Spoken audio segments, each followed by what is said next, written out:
He is going to throw through Pearson. He got it. Touchdown.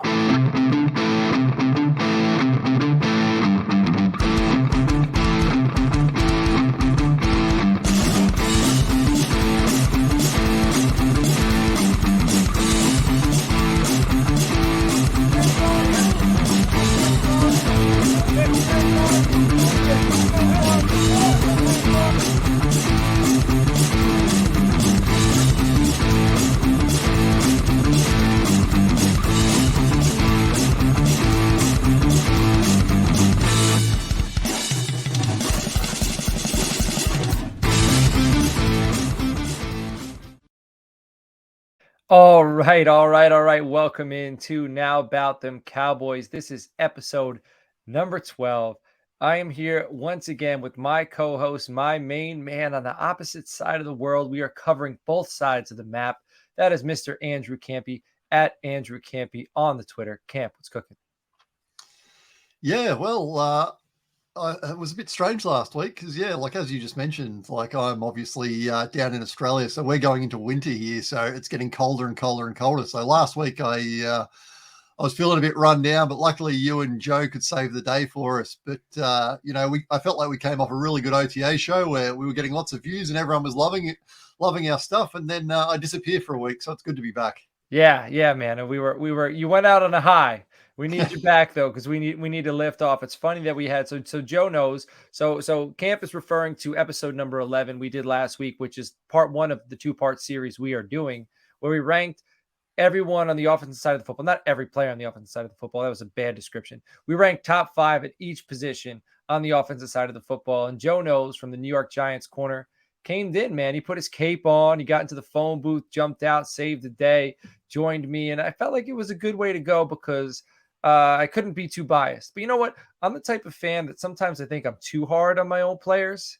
So, whatever. I don't think I'm biased, but you guys may feel differently. But Joe came in and make sure I wasn't biased. But we also had Camp. You came through. You at least put your rankings together so we could go off of all three.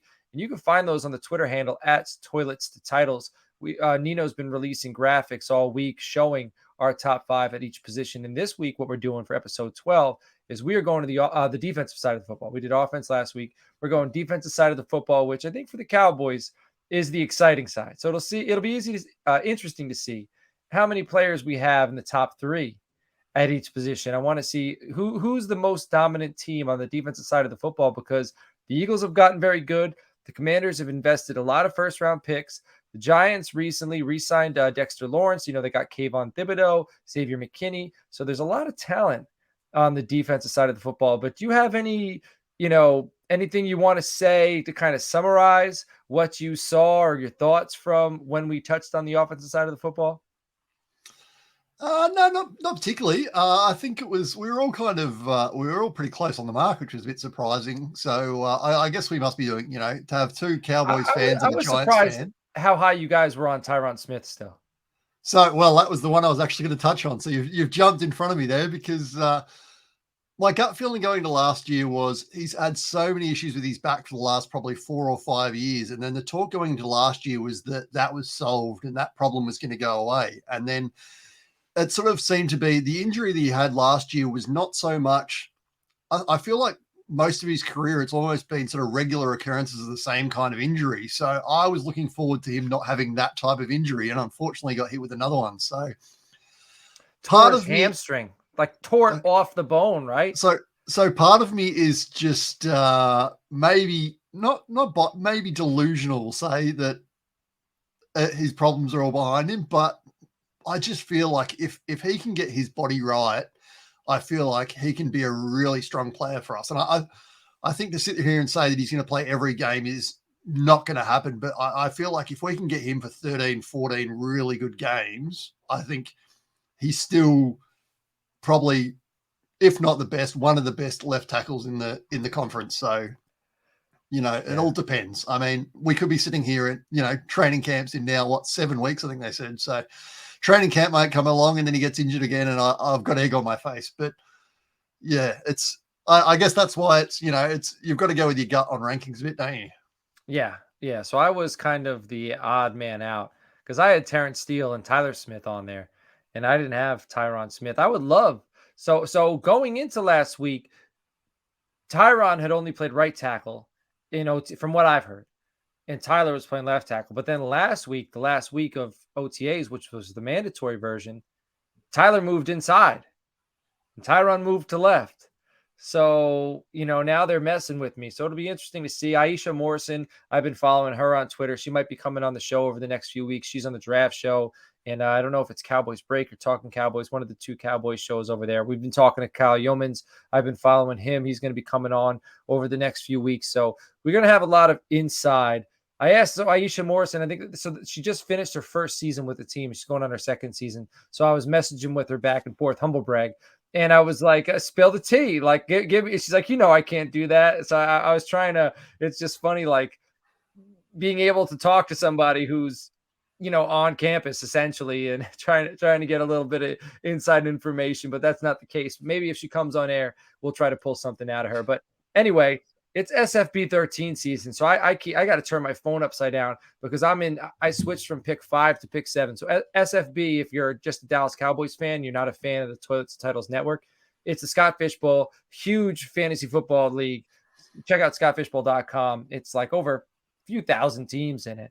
And I switched to pick 7, and I'm in a chat, and it's just blowing up. So I'm going to turn my phone upside down. But if you're on the YouTube, if you're just here for Cowboy stuff, you're here for fantasy football stuff, and you happen to stop by, now about them Cowboys, subscribe to the YouTube channel, like, comment, all that stuff helps us.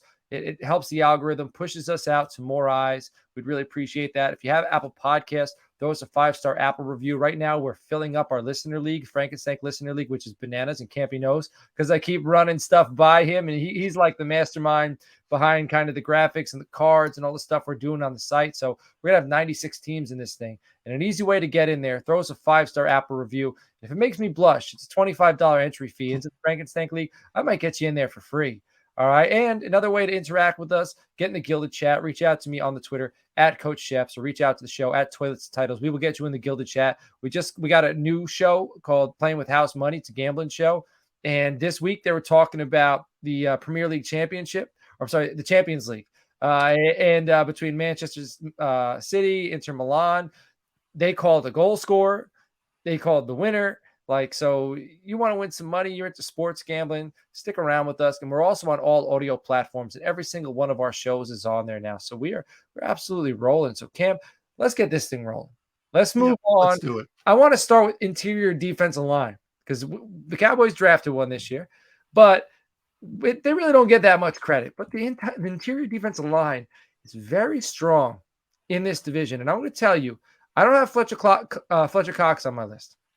Okay, Javon Hargrave was the best defensive lineman that the Eagles had last year. Sweat played well. Brandon Graham played well. Hargrave was the dude, and he's gone. So why don't you read to me your top 5 at interior defensive line?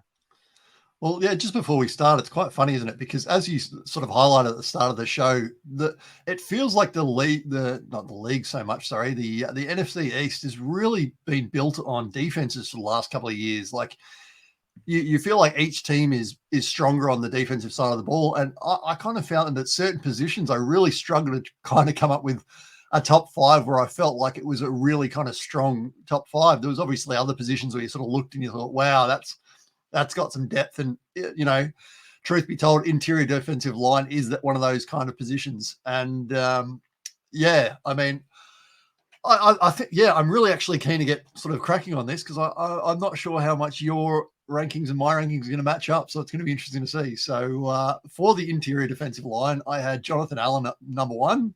Close. I have him at 2. Dexter Lawrence at number 2. That's my 1. So we're close. We're close. And then Deron Payne, I've got number 3. Okay. And then, so the next 2 was interesting because I felt like there was a lot of guys in sort of a section here, and I've ended up going with 2 rookies. So I've gone with Jalen Carter as number 4 and Maisie Smith at number 5. All right. So I have 1 and 2. We're very close. I don't know. We're going to have to flip a coin to see who's going to be number 1 in the consensus. I got Dexter Lawrence. He just got paid. He's an absolute stud. before they brought in Kate. I mean, you know what? There are people around him. So I was going to say they don't really, the defensive line is very strong because I got 2 New York Giants in my top 5.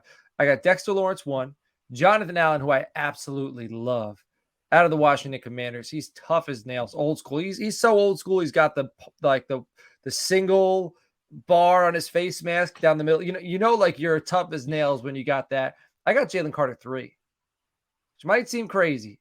Okay. I got Leonard Williams 4. And then I got Osa Odigizua over Deron Payne because I like Deron Payne, but I went to PFF. Okay. And when I went to PFF, I looked at their numbers, snap counts. Osa Odigizua, 706 snaps. Deron Payne, 907. Defensive grade for Osa was 68. Deron Payne, 62. Run defense, Osa was 9 points higher. Pass rush, Osa was 2 points below. So I think it kind of averages out. I think Osa Odigizua is a little bit underrated. And I think this year he's going to have a big year. So that's my top 5. Oh, look, I think you're pretty close to the mark there. I think, which is funny because last week I found I was going sort of 7 or 8 deep on every sort of position. And then this week I haven't done it. I've only done my top 5. But if I was going to go to 7, I would be adding those 2 guys you mentioned. So like, that's what I was sort of indicating at the start is I feel like it's a really, from a, NFC East point of view, it's a really strong position. There's a lot of guys who, could move up or move down. I just feel like Smith is going to be given such an option to make a really strong impact for the Cowboys. I mean, they're even talking about whether or not they end up doing it is, having him on the edge a bit as well. So, they see something there. Whether or not we're going to see it and whether or not we're going to see it in year 1 is going to be an interesting sort of thing to see. But I couldn't put Maisie on my list without putting Jordan Davis on the list. That's why, because Jordan Davis, same position, like higher draft capital. So I felt like I just didn't feel right. You know what I mean? Like who would you take today? Yeah, Jordan Davis or Maisie Smith? Look, I feel like, simply for the fact for the coordinator, I feel like the defensive coordinator the Cowboys have got has just shown what he can do with defensive linemen. So, I mean, yeah, who you want to flip for that, who's going to be the number 1 interior lineman for the Cowboys? Is it going to be, which one of the 2 is it going to be? Like, I think you can make a pick that one of them is going to be in the top 5. Which one it is, I'm not really sure. Right. But all right. So, and I think it's pretty well rounded. We got an Eagle in there. We got Commander in there. And I think Leonard Williams I wanted him to leave the NFC East. I was hoping they wouldn't be able to keep him and Dexter Lawrence. Because he's good. He's an interior guy who's disruptive. Dexter Lawrence, physical, run stuffer. Like you're not getting around him. You're not getting through him. But Leonard Williams can penetrate. And he can stuff the run. So Leonard Williams is pretty damn dynamic. Coming out of USC, he was a top 10 pick to the New York Jets, and he's finally getting it together. So I think there's a lot of strong defensive linemen in this division, especially in the interior, right? So let's move on to the edge position. So why don't you go ahead and read me your top 5 at edge? Yep. So I'm guessing we're going to have no issues discussing the number 1 position for edge. Right. So that's obviously Micah. If it's not Micah, then obviously you're a hardcore fan of another NFC East team. I have, once again, this is kind of a position where I've basically thrown a whole bunch of names on a list, and you could talk me down or up on each one of them. So I'll just go down my list quickly. So I've got Josh Sweat number 2, Brandon Graham number 3, DeMarcus Lawrence number 4, and then Chase Young number 5. And I feel like, once again, there's probably another couple of guys on this list that you could have been added. And then even these ones, like DeMarcus Lawrence seems to be still doing pretty good against the run, but it just, like, I don't know whether or not it's an age thing, but it just, is he a top kind of edge in this division anymore? I'm not really sure. So it's tough. I'm hoping that Sam Williams passes him. Because DeMarcus Lawrence, he'll have a game. He'll have 2 games. He's a good player. He's kind of like a Greg Ellis, but even Greg Ellis, I feel like was more productive than he was opposite, DeMarcus Lawrence. So maybe he's not even at that level. Like, I don't know. He's not as disruptive as I want to be. He's only getting older. He's past his peak. I'm hoping that Sam Williams, and from what I'm hearing coming out of camp, is Sam Williams looks lights out. So, all right. So you have Parsons first. You have Josh Sweat second. I see you have Hassan Reddick at linebacker. So I had a tough go between Hassan Reddick and Josh Sweat. I had Hassan Reddick as an edge, but so I went Parsons 1. I went Montez Sweat 2 out of the Washington Commanders. I think he's, I looked at PFS as well, and he gives us problems when he's playing over there for the Washington Commanders. His grades are strong. He's the 3rd ranked edge defender in the NFC East behind Parsons and Graham. I didn't put Graham on my list just because he's 35. This is kind of projecting a little bit too. And I just don't project he's going to be able to withstand. He had half the snaps as Micah Parsons last year, 200 less snaps than Montez Sweat. Montez Sweat overall grade 86, 79 run defense, 79 pass rush. Just very good overall. I think he's underrated. So I got Montez Sweat 2 overall. And then I got Kayvon Thibodeau for the New York Giants. 1st round pick out of Oregon. Didn't look great early in the season, but boy, did he come on strong. He's twitchy. He's long. He's aggressive. He's got a chip on his shoulder. These are all things. I almost feel like Kayvon Thibodeau, if he came out the gate hot, I think it'd be a bad thing for him in the Giants. I think you want Kayvon Thibodeau, just from his demeanor, from the few times I've seen him in front of a camera, in front of a microphone, I think this dude's better with the chip on his shoulder. And I think because of the way the season he had, he's got that chip on his shoulder. I got Josh Sweat 4. So I like Josh Sweat. I think the defense was a little bit better around him than it was around Thibodeau and Montez Sweat. So I'm going to give him a little less credit and give those guys a little bit more credit, even though Kayvon's playing with, Leonard Williams and Dexter Lawrence. There's really no other edge defender that is going to draw double teams from the outside. And then I got Chase Young at 5. So you got Chase Young as well. Chase Young, like I was talking to Nino the other day, like they're dangling him out as bait. Somebody might cough up a high draft pick for him. And you know what? I would. Yeah. I mean, you were talking about before. And so just a few things before we continue. So Montez Sweat, I thought I had on this list. So I didn't have him as high as you did, but I definitely had him sort of in that 4-5 kind of range. So I'm not sure how I've managed to drop him off, but nevertheless, Thibodeau I've got as a linebacker as well, which you're right. He probably should be an edge rusher. So we might have to do some movement there. But with Chase Young, it's really funny because you were obviously talking about Williams before with the interior line, and it kind of feels like he's kind of almost in that mold where he does a lot of things sort of well, but then sort of seems to be underrated because he's not sort of looked at as an all pro kind of player. And just simply because he's not looked at as an all pro kind of player, it feels like people drop him down in his rankings too far. Right. And so I feel like, it might be that thing that, he disappears to another team and then all of a sudden we're saying, oh, hang on, look how good he is. Because, right. You quite often find that with guys who are, high drafted, they sort of, they're good at their first team, but they're not great. And then all of a sudden they go to a different team and the expectations drop because all of a sudden they're no longer looked at as that 1st round pick. They're looked at, they were traded for a 4th rounder. So then it's sort of the expectation changes and all of a sudden we start talking about how good they are rather than what their deficiencies are. All right, I'm going to go first this time around with linebackers. And I know your linebackers are a little different because you got some edge players in there, but you consider them linebackers. So you can justify it and I'm putting it all on the dock. So we got a few days before we have to get this to Nino. He can get the graphics. So I got it all on the dock. I'm updating it. We can come up with our consensus in a few days. But for the listener, we're just going to go through. I have Leighton Vander Esch number 1 overall in the division.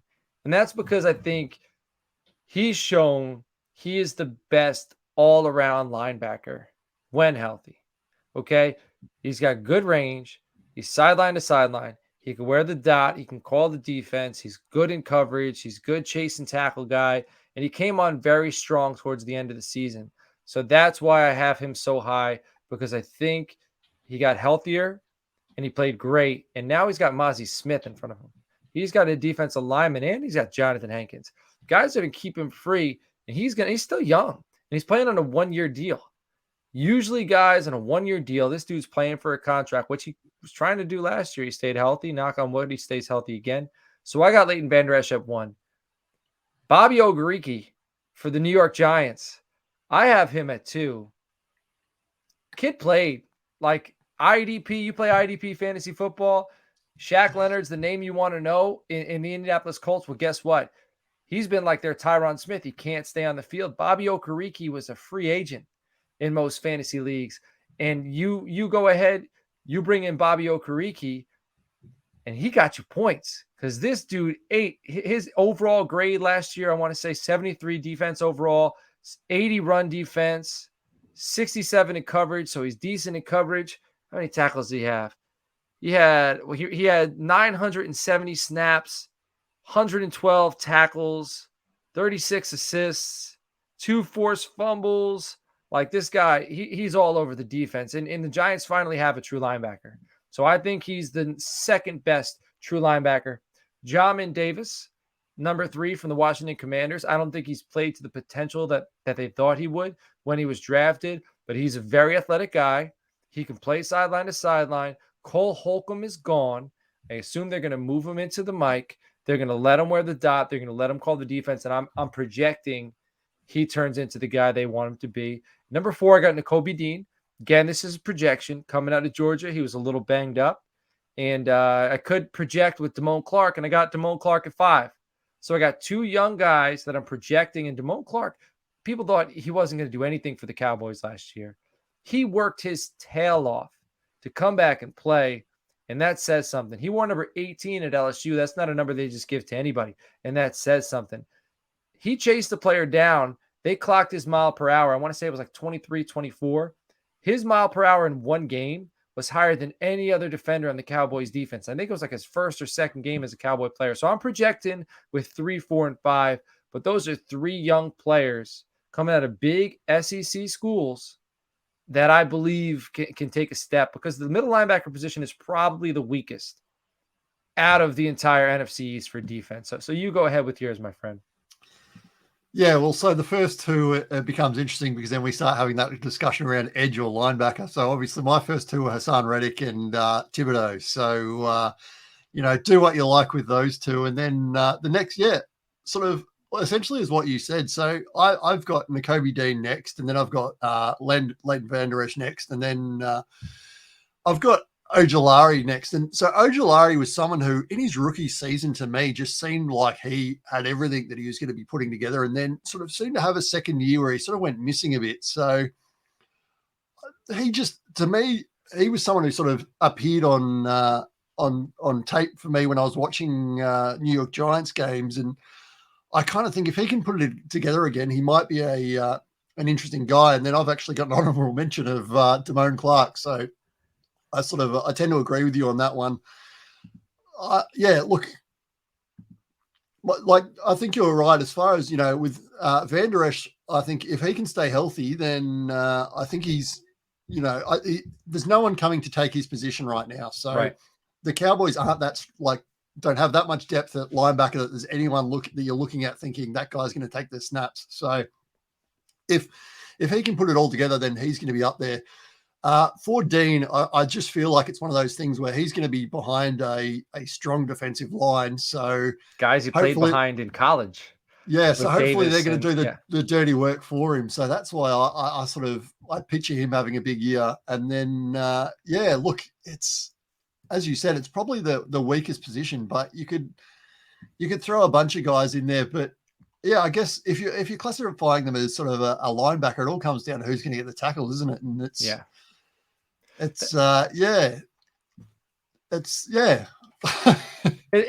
all I can say on the linebackers.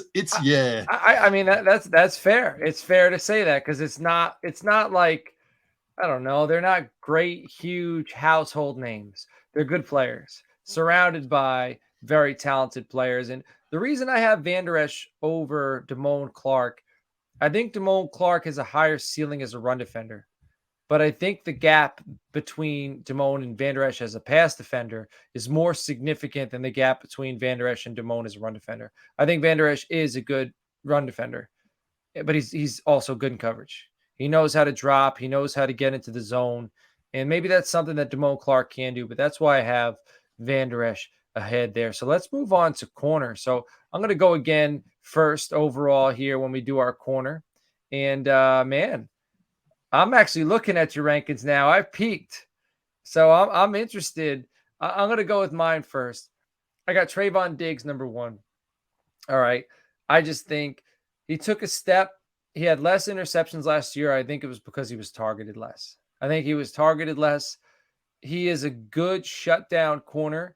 I think he's a shutdown corner when he goes against physical wide receivers. He's got a type, and that's fine. Dan Quinn understands that. You got to match him up. You got guys like Mike Evans, Terry McLaurin, Drake London.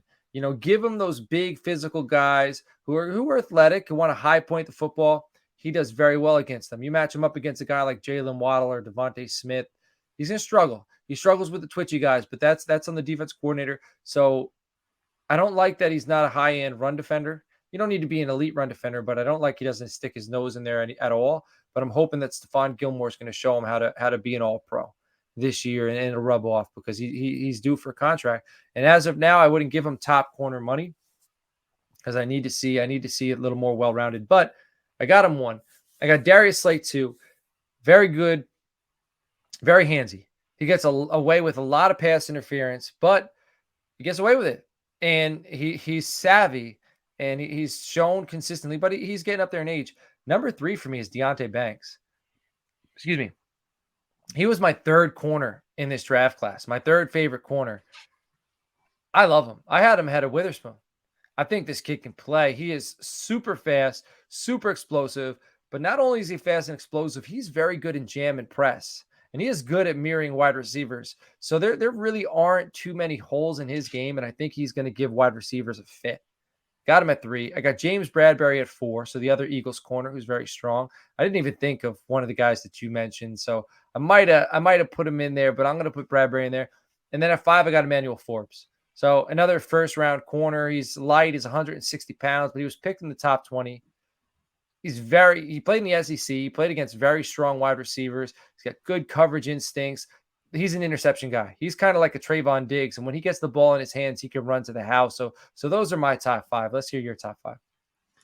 Yeah, well, it's interesting when you look at it, isn't it? Because I think like they always have that discussion of, what makes what better? Does your defensive line make your cornerbacks better, or do your cornerbacks make your defensive line better? And I think, we're in a division, that has, strong defensive lines that are going to help their cornerbacks, or vice versa. We've got some strong cornerbacks in this division, and I've got Slay number 1, and as you sort of mentioned, he gets away with a bit, but it's kind of one of those things. It's like if he was playing 10 years ago, then probably we would be talking about how amazing he is. It's just like, right. It's very hard to play defense in the NFL these days because there are so many rules to make everything offensive friendly. So he's number 1 for me. Then number 2 is Stephon Gilmore. I kind of feel like he's going to a new team. I feel like he's going to get sort of like a bit of a boost for 12 months. My concern with him is because, correct me if I'm wrong, but I feel like this is, a 1-year sort of deal with him. And yeah, I feel like he's going to get that boost for 12 months. And I'm kind of concerned with him that they're going to look and they're going to try and pay him some extra money at the end of the year. And I don't think that's going to be the way to go. I don't know if they can, if they lock up Diggs. Deron Bland's playing well. Supposedly this kid, Eric Scott, the Southern Miss corner, 6 foot. He's 6 foot, like he's big. Like I think it's the 3rd longest wingspan of all corners in the NFL draft. Supposedly he's making waves. Supposedly he's getting reps with the first team. So they suddenly have depth at the cornerback position. I don't know if they're going to need to bring Stephon Gilmore back after this season. No, and absolutely. And so like you're spot on. It's one of those things that that a guy's going really well when it feels like there's articles that have no relevance whatsoever, and all of a sudden a name is thrown in there, and it's thrown in there regularly. Yes. So he's obviously doing something. he's obviously doing something that everyone is seeing. And then, as you said, Bland is looking good. Bland had a great season last season. And then obviously they're looking into this year, him having to do some different things, moving outside or whatever. And so far he's been able to handle that. So you look at it and go, they've got a really strong kind of platform here. But I just feel like, sometimes with players, especially when you've seen it before and they're all pros. And I just as I said, I feel like the defense is primed. We've talked about it on this show before, so we won't talk about it too much more, but I feel like he's going to get that boost for 12 months and he's going to look great. And as I said, I think at the end of 12 months, they need to shake his hand and say, thanks for what you did. It was amazing. And then roll with the younger guys. But as we're talking about for 1 year, I feel like he's my number 2. And then I think the one scenario where we could bring him back, where I think is realistic, if we win the Super Bowl. If we win the Super Bowl, we go into the offseason. That's, I think, the scenario. Now, that's, obviously, we haven't been to the NFC Championship game in how long, so it's kind of a pipe dream. But I feel like then it might be, let's run it back. Maybe he'll come at a friendly deal because he's at the end. He wants to run it back. So. Yeah, well, and I mean, and you talked about Diggs, and my concern with Diggs is the fact that he is still a young guy, and a lot of opposition teams want to talk down about him and say how he gives up a lot, and there's been a lot of talk about whether or not the plays that he's been giving up has been because of the way the defense is set up or it's him individually. But if he's on the open market, teams are going to pay a cornerback who can take the ball away. So it's going to be interesting. I feel like even if he has a year like last year, which, as you said, as far as, actually getting the ball, it was down, but overall he seemed to still be doing the right things. So if he has another year like that, are they going to be able to sign him? I guess it's going to be an interesting kind of decision to see what the price point is there from the team and from him, because the money is going to be there for him. I've got Deontay Banks on fourth, so third, fourth. I'm with you. I feel like he's going to show some good things this year, and then I've got Bradbury in fifth. So we're close. We're very close. We're pretty close. So yeah. I don't want to jump too far ahead. Well, not too far ahead, but safety is the interesting one where I feel like go ahead. I'm pretty comfortable in positions except for safety. So my safety list, apologies in advance, could be a bit crazy. And so, so I've got Donovan Wilson number 1. I feel like he just, to a certain extent, he seems like in a lot of ways, he's they're making him our quarterback of our defense, and getting him there and getting him back has been huge. I think he's the hammer. As much as Parsons sets the emotional tone, Wilson sets the physical tone. Wilson, when he hits somebody, full head of steam on the sideline, every teammate of that player on the sideline feels it. It sends shockwaves through the TV. That's the type of player he is. So I mean, it's funny because I look at safety and, to me, this is the weakest kind of position group in the entire division, but he just seems to be such an important player for the Cowboys. He's their barometer. I think, I would kind of say, I've got Xavier McKinney second, and then Terrell Edmonds third, Malik Hooker fourth, and Derek Forrest in fifth. So as far as I'm concerned, I feel like Donovan Wilson is the guy who, if I could sign any of these guys, I'd probably be looking at him. But the rest of them, I feel like you could almost sort of, throw a blanket over, and they're all kind of at a similar level and they can do certain things well. And yeah. Well, I think you left out a big name. Yeah, that's my number 1 for the Washington Commanders. Easy to forget because really outside of his play, he doesn't play for the Cowboys. He doesn't play for the Eagles. He doesn't play for the Giants. So he's not getting the pub these guys are getting because of where he is and where he was drafted. And that's Cameron Curl. Washington, he's my number 1. He's a strong safety. His defensive grade was the highest in the division. Tackling grade, coverage grade. His coverage grade was 6 points higher than the next closest man in coverage at safety, and that was Malik Hooker. So Very strong. Great tackler, good off the edge. So I like Cameron Curl a lot. And he's another guy, if you play IDP, stud. Lock And him up. Go ahead. I think you're spot on, like you sort of like we're saying, and I mean, I've done it here. It's if he was playing for one of the other three teams in the division, he would probably be ranked so much higher in the grand scale of the NFL, because I feel like with all the antics that have been going on with the Washington football team / Washington Commanders, I think they should have stuck with football team. I like it. Yeah, I agreed.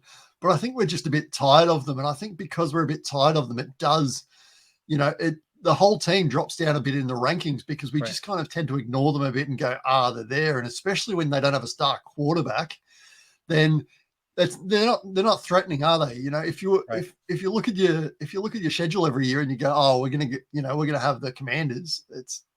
Except if it's on Thanksgiving. Yes. The Cowboys, man,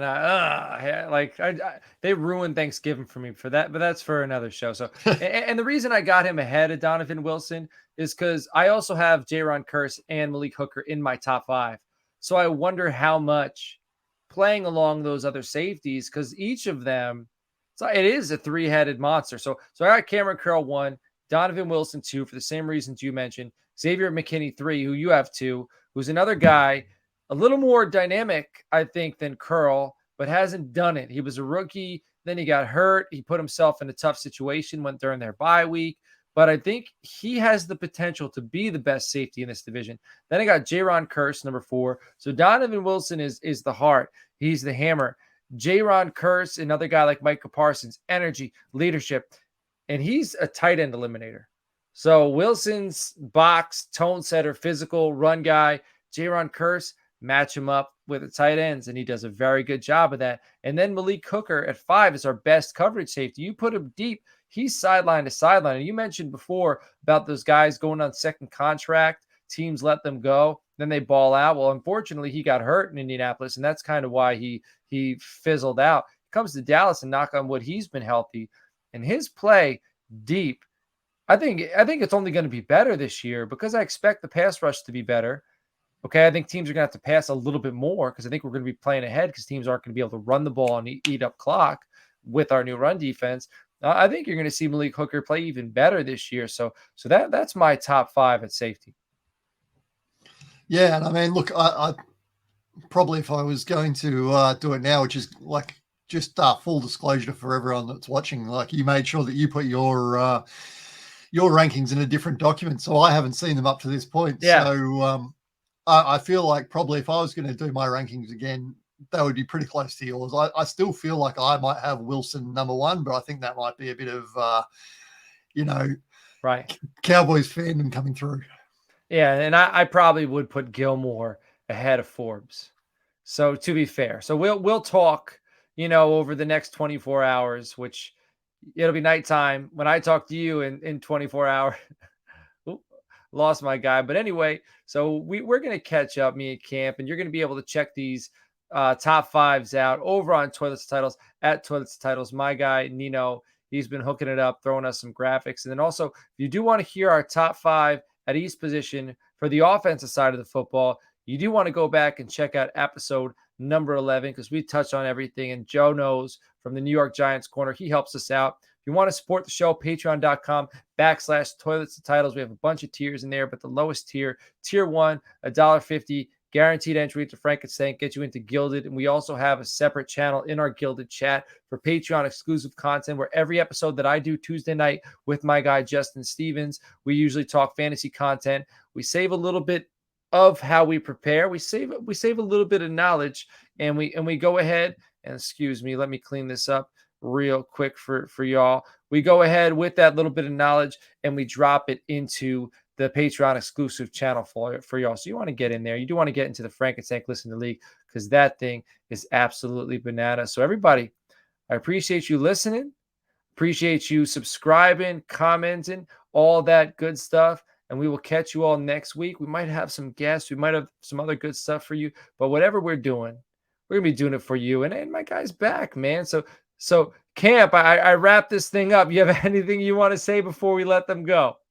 Yes. If you're going to be sitting there talking on your laptop, make sure that when you plug it in, you turn the button so that you're actually charging your laptop. So it died. yeah, I was sitting there and everything just shut down, and I just realized that I hadn't actually turned on the power button. So Don't worry, yeah. man. I handled it. We're good. We said our goodbyes. So I told everybody next week, hopefully we'll have a guest. If not, we're going to have some other strong content. We'll catch you all next week. Take care. Later on. What's up, Title Tribe? We appreciate you watching the show. If you want to catch up on all of our college football content, make sure you subscribe to the CFB Nation by clicking their link below. Make sure you subscribe to the Toilets Titles Podcast Network by clicking our link below. And make sure to catch our other content by watching these videos to the side.